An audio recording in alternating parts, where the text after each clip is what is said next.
nós vamos estar entrando, que eu também fiz uma introdução rapidinha, só para a gente poder já começar a pesquisar. Eu tinha pedido para vocês começarem a ler o livro de Atos, não sei se todo mundo já começou a fazer isso, mas quem não começou, faça a gentileza de estudar o livro de Atos. E eu falei que nós estaríamos falando na próxima aula sobre a igreja e seus propósitos, que são 5 pilares. Aí eu falei sobre adoração, comunhão, crescimento discipulado, ministério, serviço, evangelização ou então missão. Quem não anotou pode anotar aí, ou depois, de qualquer forma, eu vou colocar isso no grupo. Então, a igreja, ela tem 5 pilares que se estruturam, né? E esses pilares, o primeiro deles é a adoração, né? Como que a igreja, como que a gente forma a igreja, né? Qual é a estrutura que a gente se utiliza para que a igreja do Senhor possa se desenvolver? Então, o primeiro deles é adoração. E essa adoração, ela é adoração ao Senhor. E nós fazemos isso através da nossa vida individualmente e também fazemos isso com os nossos irmãos, né, que fazem parte da congregação. E aí eu escrevi algumas coisas para a gente poder comentar, falar depois com calma. Na Bíblia Sagrada, no Velho Testamento, observamos que o povo israelita,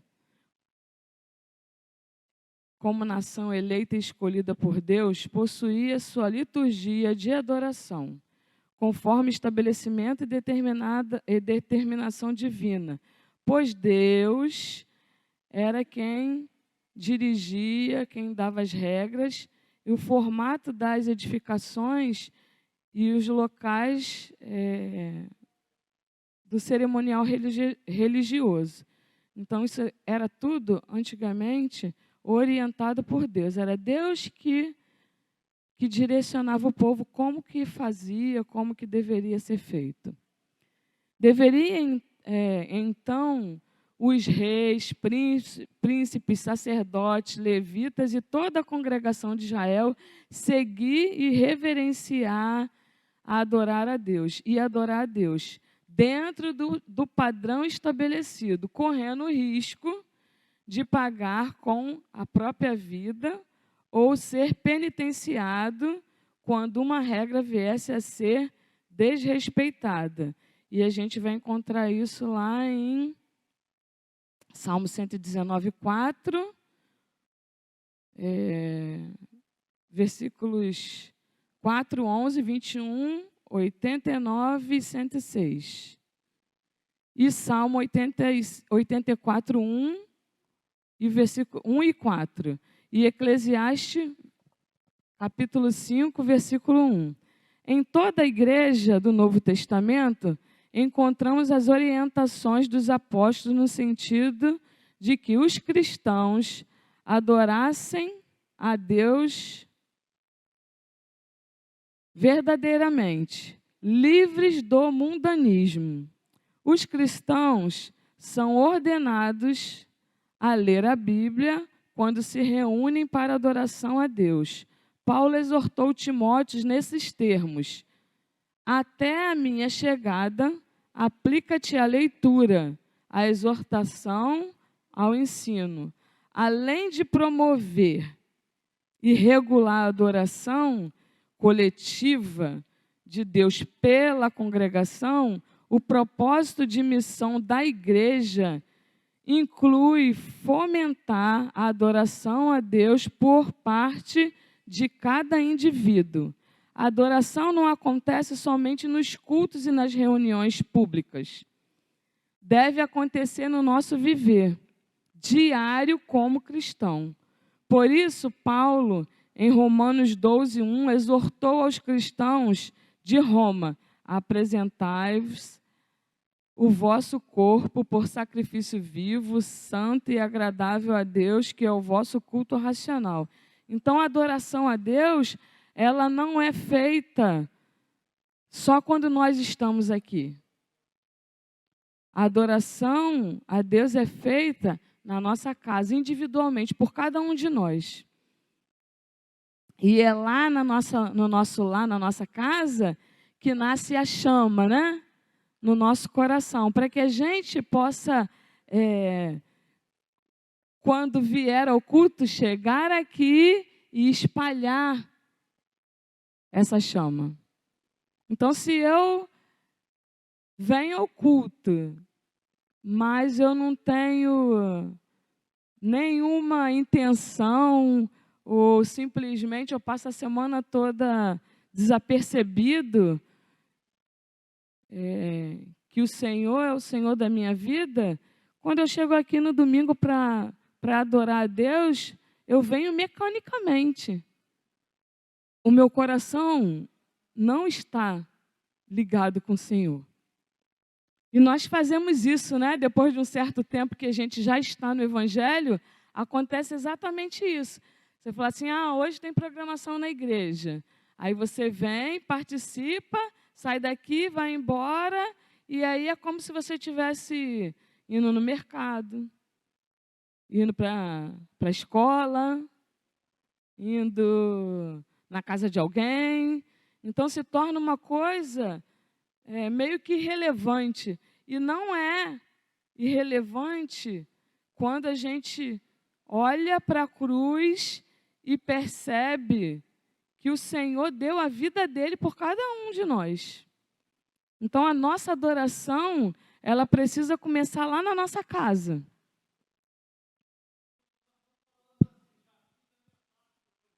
Sim, isso acontece, né? Muitas vezes nós fazemos isso. Não, hoje eu já fiz o que eu tinha que fazer, então, beleza. Então, se torna mecânico, né? E o propósito, ele é esses propósitos que a gente está começando a olhar, estudar, verificar, eles são propósitos da igreja do Senhor, e a gente precisa estar atento a isso. Não é simplesmente falar assim, eu já sou salvo, então agora eu posso ficar aqui sentado no meu banquinho sem fazer nada. Não, a chama precisa arder no nosso coração todos os dias. Aí o segundo pilar, comunhão fraternal entre os irmãos.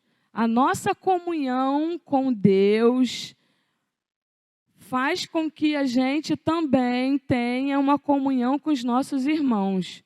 Você não vem na igreja, senta aí no seu cantinho, assiste o culto e vai embora, e não fala com ninguém, não troca experiências, porque a nossa comunhão com Deus também faz parte dela a gente conviver e estar com os nossos irmãos. Não tem como a gente fugir disso. Eu vou ligar esse ventilador aqui.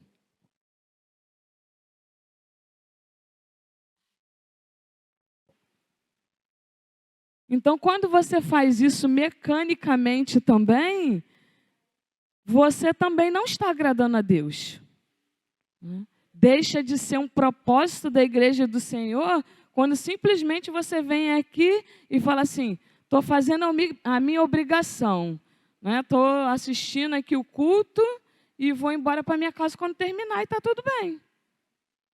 Porque quando você sai da sua casa e você vem para a igreja, você vem prestar um culto a Deus.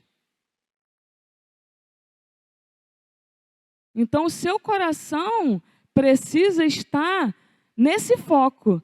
Você sai da sua casa já com o seu coração ardendo, porque você vai para a casa do Senhor prestar um culto a Deus.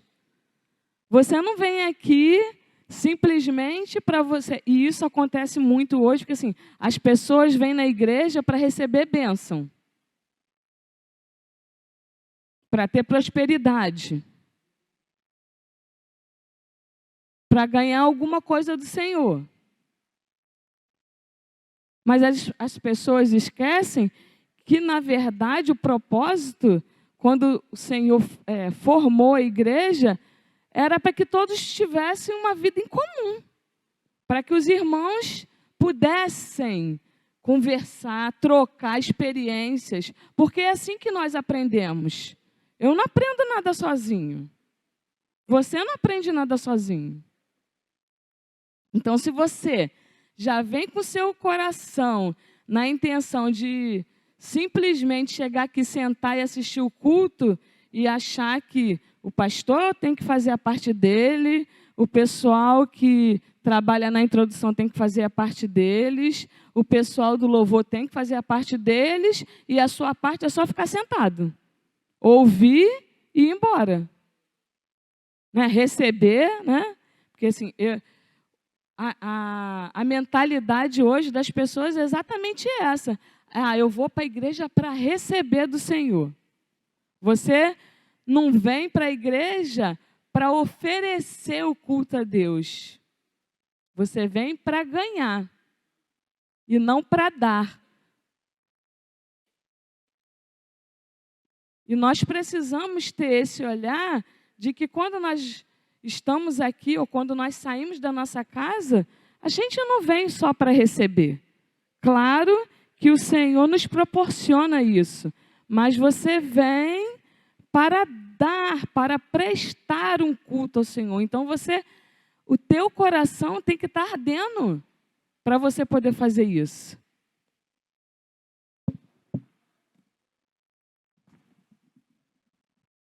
Não podemos dizer que constituímos ou participamos de uma igreja sem que haja entre nós uma comunhão fraternal verdadeira e não fingida.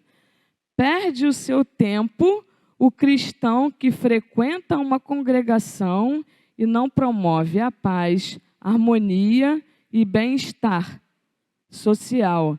Aquele que contende, facciona, cria inimizades, discórdias, dissensões, que possui uma conduta antissocial e individual, não pode ser considerado um membro de uma igreja.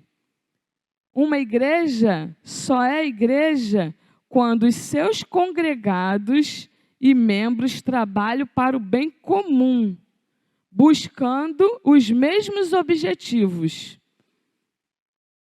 E aí depois vocês podem, Gálatas 5, depois vocês podem ler. A palavra de Deus nos ensina que não poderemos ser bons administradores eclesiásticos sem que governemos bem as nossas famílias. É comum observarmos, infelizmente, que muitas pessoas que frequentam as nossas reuniões não possuem devido zelo com a sua família. Quando um homem ou uma mulher tem o controle do seu lar, será, sem sombra de dúvida, um bom membro e obreiro. Devemos ter em mente que a nossa casa também é uma igreja, ou que a nossa comunhão começa no lar.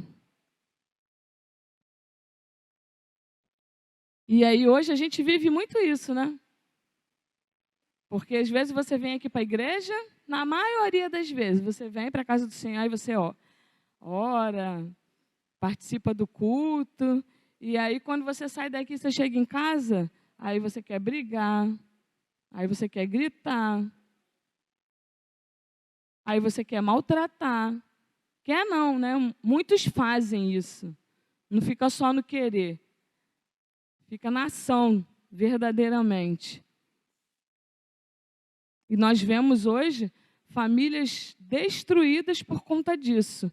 Porque aí vem aquela partezinha que fala assim, uma coisa na igreja e é outra coisa em casa. é um santo na igreja e um demônio em casa. Eu já ouvi isso.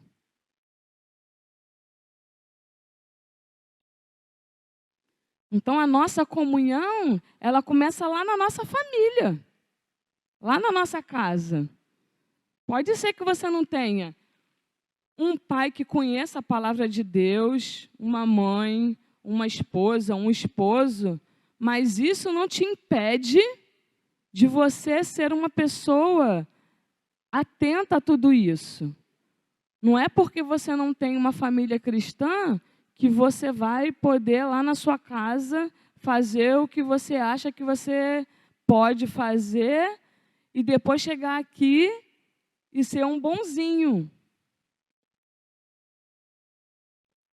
Porque ninguém sabe, ninguém está vendo, só você.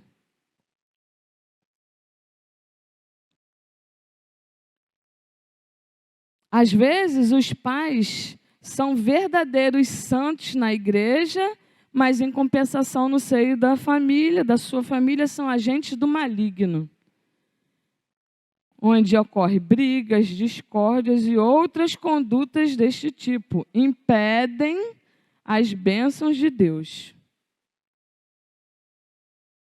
Aí vocês podem anotar aí, 1 Timóteo 3, de 1 a 13,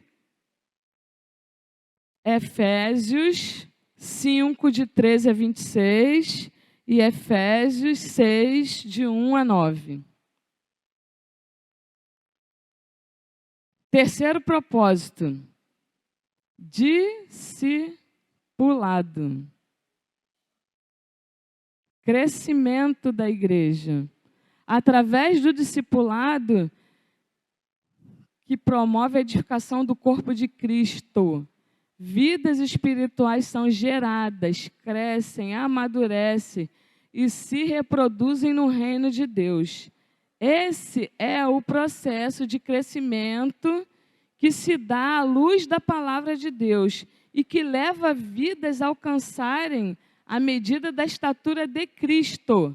Efésios 4:13. Através do discipulado bíblico, na vida da igreja, são construídas comunidades de pessoas maduras na fé e comprometidas umas com as outras. É o querer de Deus sendo implantado na vida das igrejas comprometidas com o reino e que cumprem sua missão na terra.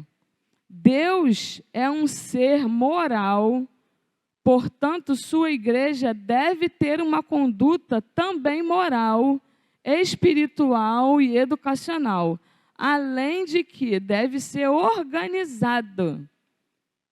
O pastor, os obreiros, os membros, cada um sabendo o seu ofício e posição, possuindo uma conduta exemplar.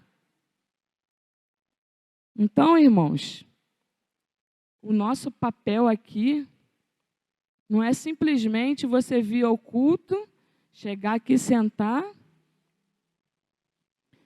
e receber, não. Você vem aqui para contribuir. Contribuir. E a sua vida precisa estar ilibada diante de Deus. Eu não estou dizendo que a gente não possa errar, porque nós somos seres humanos, somos imperfeitos, somos de carne e osso. Infelizmente, nós cometemos erros, mas nós temos alguém que está pronto para nos perdoar. A gente precisa ter essa consciência. Agora, a gente também não pode fazer, e nós temos exemplo disso, como o povo lá no deserto, ou o povo lá no Egito. Porque as pessoas queriam receber ou queriam ter, entendiam que precisava, e muitas vezes culpavam Deus.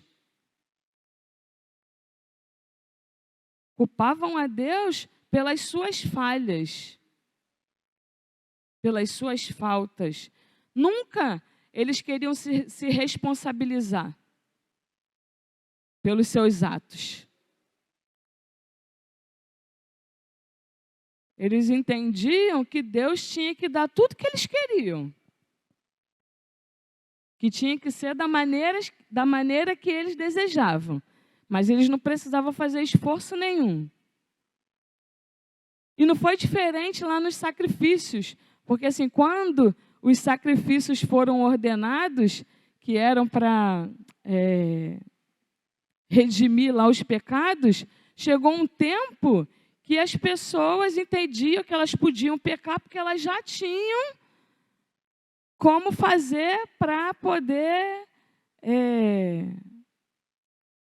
ser beneficiado do perdão. Porque assim, bom, eu posso pecar porque eu já sei que eu posso levar uma pomba, posso levar um cordeiro.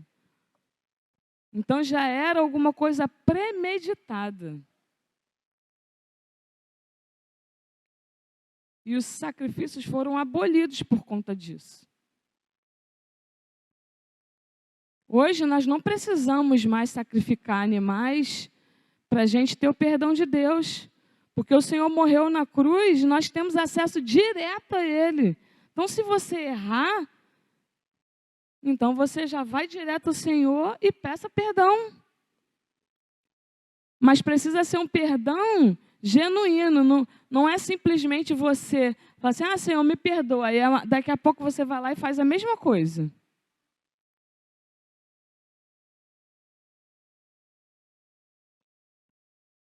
Você vai repetindo, né? É um ciclo que não se acaba nunca.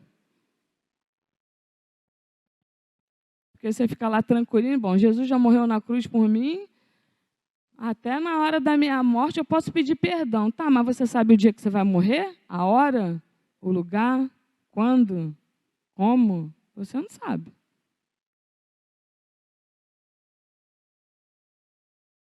Então a gente precisa estar atento. O nosso viver diante do Senhor precisa ser o mais transparente possível. 4. Ministério ou serviço? A igreja precisa ministrar, servir aos seus membros e também ao mundo. Jesus servia as pessoas e essa demonstração de amor foi na prática. Mateus 9, 35 e 36. Somos chamados para amar ao próximo como a nós mesmos. Mateus 22, 37 a 39. Esse é o grande milagre que acontece dentro da igreja e que se espalha para os contextos onde os membros dessa igreja estão plantados. É uma igreja alcançando vidas fora da igreja, através do serviço cristão que é feito através do amor. Nossa vida deve estar pautada no viver com Cristo e na busca de paz, comunhão, libertação e testemunho. Tornar-se uma igreja maior do que a outra não tem relevância alguma para Deus, mas sim produzir o maior número de frutos genuínos por meio dos seus dons, oportunidade e potencial. Então, cada um de nós temos um potencial. Cada um de nós temos habilidades. As minhas habilidades não são as mesmas da Ana, do pastor José Edson, do Deilton, do evangelista Edinaldo. As nossas habilidades, Deus nos deu específicas.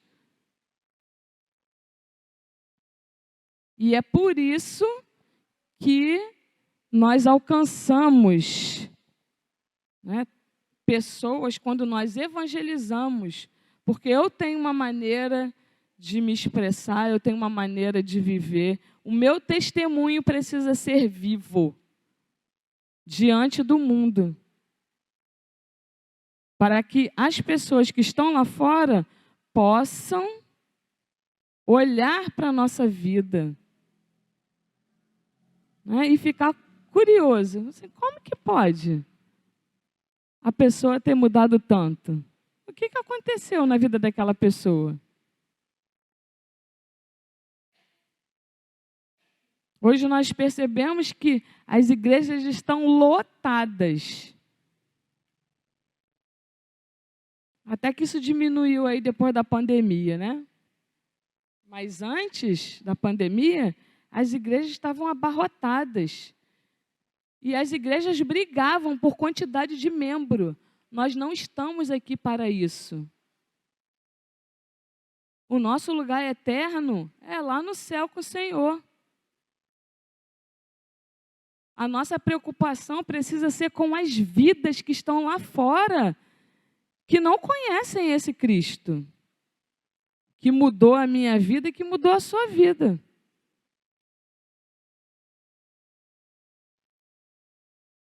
Então, o discipulado não é só eu que tenho que fazer, não é só o evangelista Edinaldo que tem que fazer, não é só o pastor José Edson que tem que fazer. O discipulado é para cada um de nós. Nós precisamos dar exemplo dentro da nossa família também.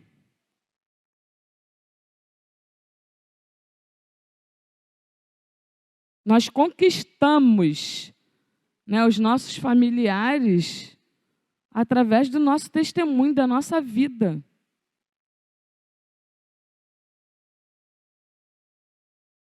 Eu não posso vir aqui simplesmente receber e ir embora e está tudo bem. Né? E considerar que está tudo bem. Porque eu também vou estar vazio. Porque o que eu faço com o que eu recebo? O que eu faço?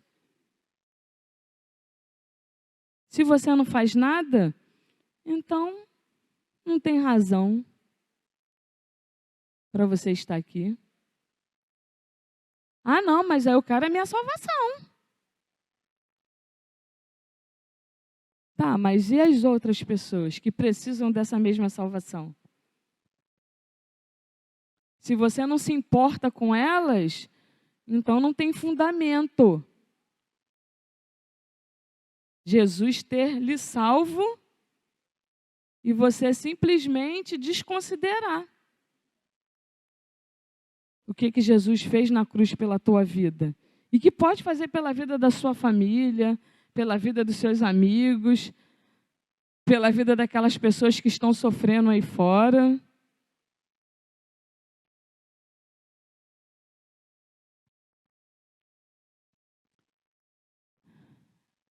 Cada cristão tem características e capacidades próprias.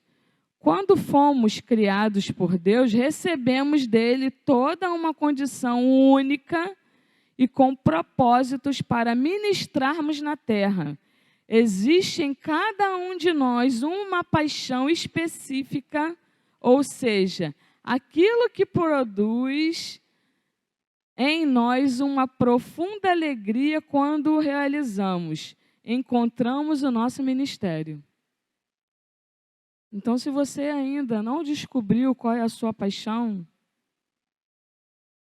então está na hora da gente parar para a gente pensar, né? O que faz arder no seu coração? Quando você aceitou a Cristo e que isso, de alguma maneira, né, e aí tem um termo que as pessoas usavam antigamente muito, que era, eu quero voltar ao primeiro amor.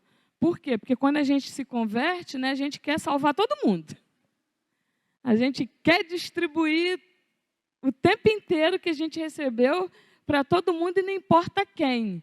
Só que aí chega um tempo na nossa vida que isso parece que fica cauterizado.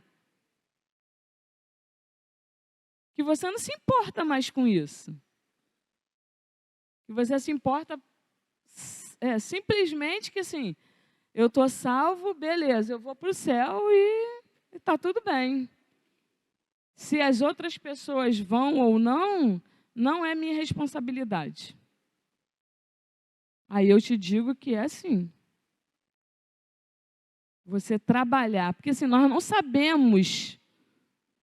não sabemos quem vai aceitar Cristo ou não. Mas o nosso papel é levar o evangelho a essas pessoas. Se elas querem ou não, aí sim, aí não é uma decisão nossa. Porque cada um de nós tomou sua decisão. Eu tomei a minha decisão lá em 1982, quando eu aceitei a Cristo. E eu sempre falei para o Senhor que eu não queria, em momento nenhum, me desviar dessa posição. E que era para Deus ter misericórdia da minha vida. Independente de que a minha família fosse aceitar Cristo ou não. Hoje eu ainda continuo na luta. Mas eu já tenho pessoas na minha família que já aceitaram a Cristo sem eu sequer ir lá e pregar a palavra. Porque eram pessoas muito duras, mas assim, Deus trabalhou. E a minha parte eu estou fazendo, que é orar. Nós precisamos fazer isso.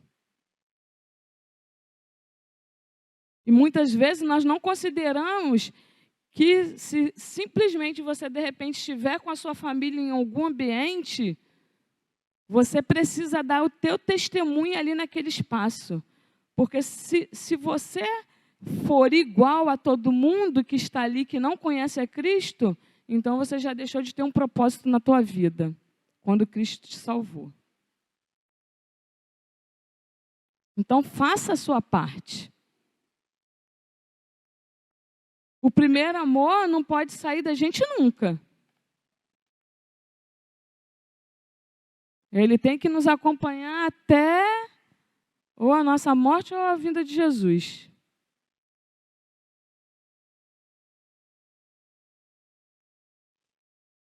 Pregação do evangelho ou missão? Só um minutinho. Desculpa, eu não terminei de ler, né? Eu li. Quando descobrimos a nossa paixão, ou seja, aquilo que produz em nós uma profunda alegria, quando realizamos e encontramos nosso ministério, devemos nos perguntar e questionar se estamos fazendo aquilo que Deus deseja que façamos. E como estamos indo? Então, assim, é autocrítica mesmo. Você olhar para a sua vida e falar assim, eu estou fazendo o que Deus quer que eu faça? Como que eu estou fazendo isso? Eu estou indo bem ou estou indo mal? Eu preciso melhorar? Na verdade, a gente sempre precisa melhorar, né? Mas, assim, quando eu falo assim, eu preciso melhorar ou eu posso ficar aqui parado? Na verdade, a gente nunca pode estacionar, né? Porque senão a gente fica estagnado.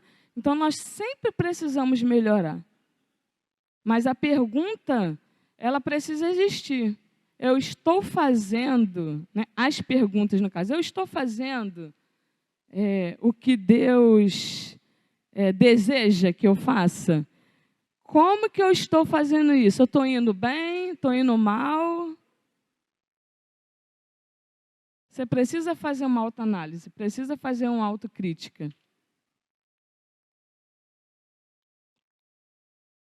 Isso nos ajudará a sermos sempre direcionados e eficientes no propósito de qual é o nosso papel na igreja. Enquanto esperamos que Deus trabalhe para nós, Ele espera trabalhar por meio de nós. Enquanto que a gente estiver sentado achando, né, que Deus tem que fazer o trabalho dele para a gente poder ser feliz, Deus está contando com você para poder fazer o trabalho que precisa ser feito, mas Ele está contando com cada um de nós. Então a gente não pode fechar os nossos olhos. Quinto, pregação do evangelho ou missão. A missão principal da igreja é a evangelização, em cumprimento das palavras do Senhor em Marcos 16, versículos 15 e 16.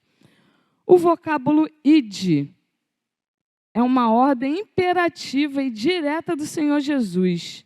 há muitas maneiras para que o evangelho possa ser anunciado, como, por exemplo, através de livros, jornais, revista, rádio, internet, panfletagem, encontros, simpósios, congresso, visitas a hospitais e presídios, testemunho pessoal.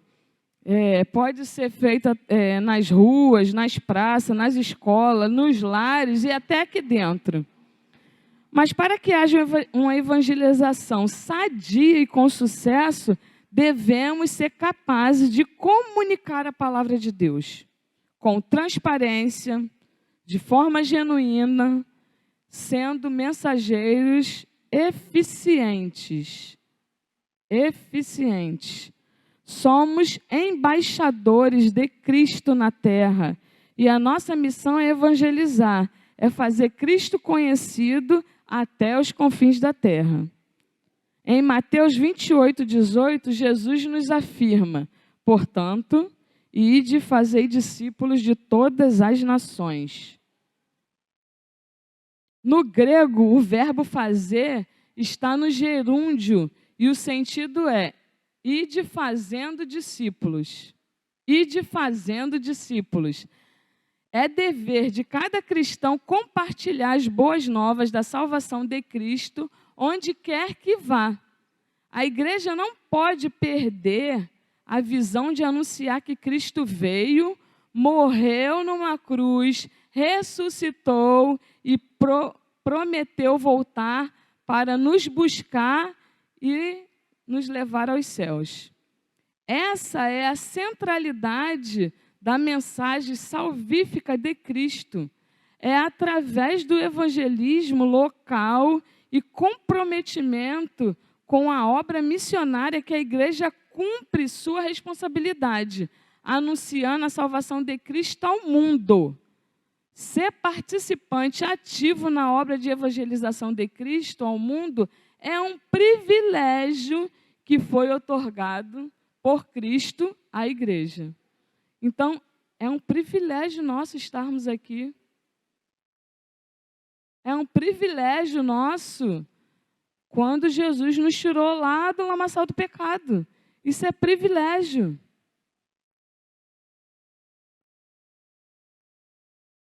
É privilégio. Ele nos deu isso. Nós confessamos ao Senhor que nós o queríamos. Nós fizemos essa confissão. Então, é um privilégio a gente poder espalhar isso para outras pessoas. É privilégio nosso. Como membro, como ser humano que foi tirado lá do lamaçal do pecado e foi resgatado para o reino de Deus. Se você entende de outra maneira, precisa rever esses conceitos aí. Se você entende que era obrigação de Deus te salvar, precisa rever esses conceitos.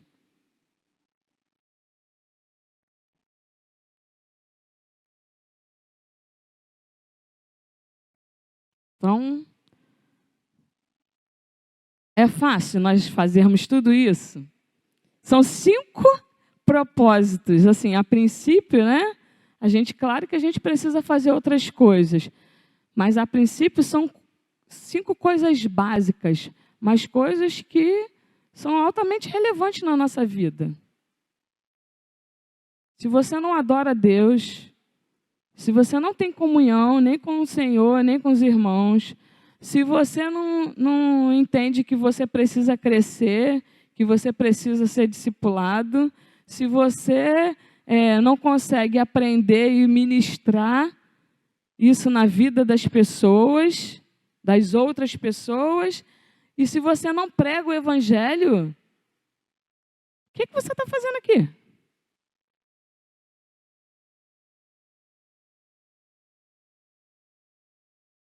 Você veio fazer o quê para o Senhor? Eu não vim fazer nada.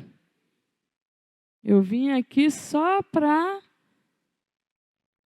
ouvir a palavra, receber, ser abençoado, ter prosperidade, porque a prosperidade, atualmente, ela é vista só como você ter bens materiais, né? Ter casa, ter carro, ter dinheiro. Mas a prosperidade de verdade não é essa. A prosperidade de verdade é essa que nós estamos falando aqui. É você adorar a Deus. É você ter comunhão com Deus e com seus irmãos. É você crescer na presença do Senhor, porque você está aprendendo, você vai ser discipulado, você vai receber, né? E nós, depois que recebemos, a gente precisa multiplicar isso. É a hora que você começa a trabalhar. É um ministério. Quem pensa que está aqui e que não tem um cargo dentro da igreja, fala assim, eu não tenho ministério nenhum. Tem sim. Você tem um ministério.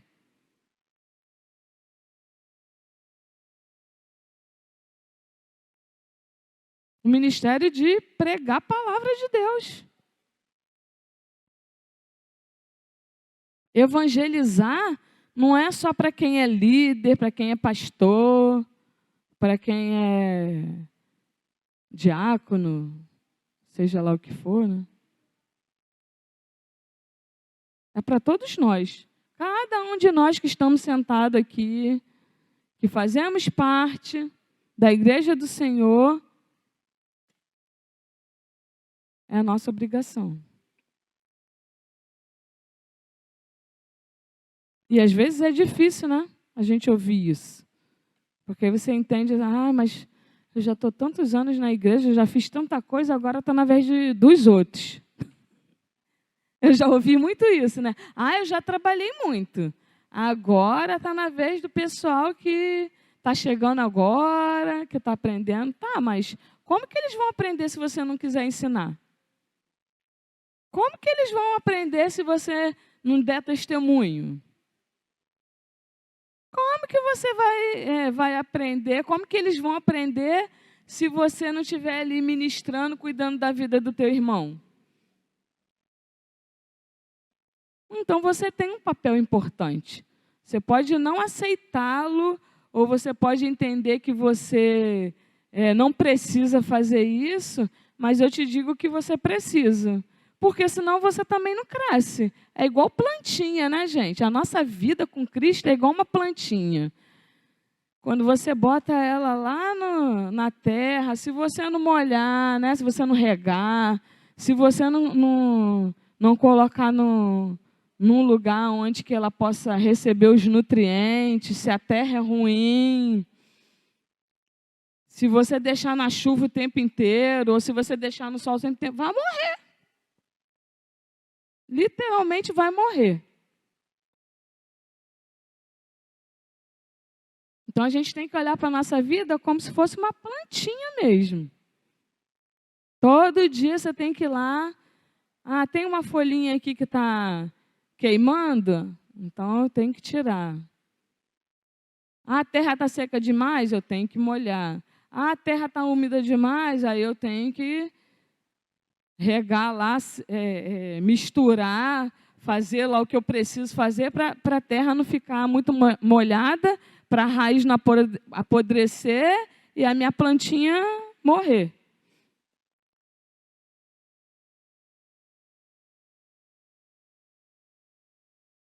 Então a gente está carregando uma plantinha aí. Como é que está a sua plantinha?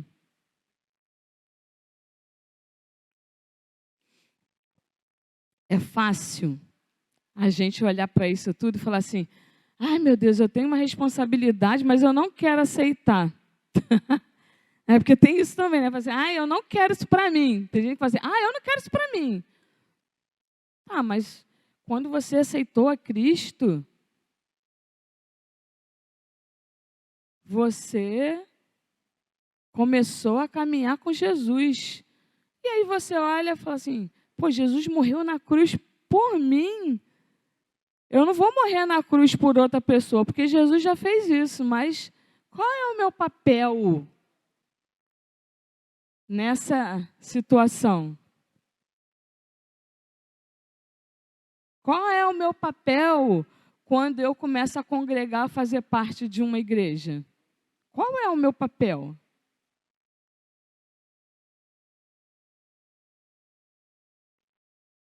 Se eu não fizer essas perguntas para mim todos os dias, o tempo inteiro, então eu estou aqui vegetando só.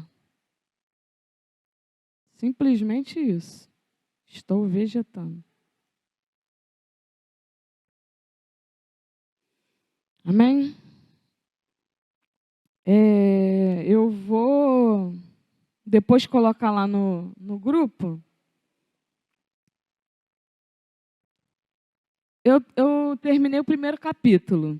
Então, sempre que eu terminar um capítulo, eu vou fazer vou dar um questionário para vocês, para responder umas perguntas, porque eu entendo que assim fica melhor para assimilar, né? Para poder vocês também aprender e buscar outras coisas, porque assim, é muita coisa, não dá para a gente falar sobre tudo, mas eu vou sempre procurar trazer o que é extremamente importante, que é necessário para que a gente possa entender, né, qual é o nosso papel. Nós estamos estudando sobre eclesiologia. Qual é o papel da igreja no mundo em que nós estamos? E aí eu separei 5 perguntinhas aqui para vocês. Aí quem quiser anotar aí, eu vou colocar lá no grupo também, mas quem quiser já anotar, o que é eclesiologia, é a primeira. A segunda, a palavra igreja, na sua etimologia, significa o quê? No sentido neotestamentário, baseando-se na palavra eclésia, qual é o significado? Eu vou colocar lá no grupo. Qual é a importância da igreja? E aí, a última é, quais são os propósitos da igreja? E explique o que você entendeu sobre cada um deles. E aí, assim, já vai te dar uma base para você saber ou poder começar a pensar o que você está fazendo aqui. Não é simplesmente ficar sentado como membro, né? Então, são 5 perguntas, eu vou botar lá no grupo, para que a gente possa, para que vocês também possam... Vou colocar o texto também, né? Da primeira aula, da segunda aula, para vocês lerem, relerem, e aí vocês vão responder em cima do texto. Se vocês quiserem pesquisar em outro lugar, beleza, também pode. Vamos ficar de pé? Vamos orar e depois nós temos aí uns minutinhos para beber água, tirar as ofertas. Deus amado, nós te exaltamos, ó Pai, te agradecemos, ó Deus, por este período, por estarmos aprendendo, ó Deus, mais um pouquinho, Senhor, de quem somos nós, qual é o papel que nós temos aqui na Tua casa, Senhor, na Tua igreja. Te agradecemos, ó Deus, porque Tu tem falado conosco, Tu tem ministrado sobre as nossas vidas, e isso nos faz crescer, ó Deus, nos faz amadurecer. Entregamos este dia nas Tuas mãos e Te agradecemos por tudo em nome de Jesus. Amém.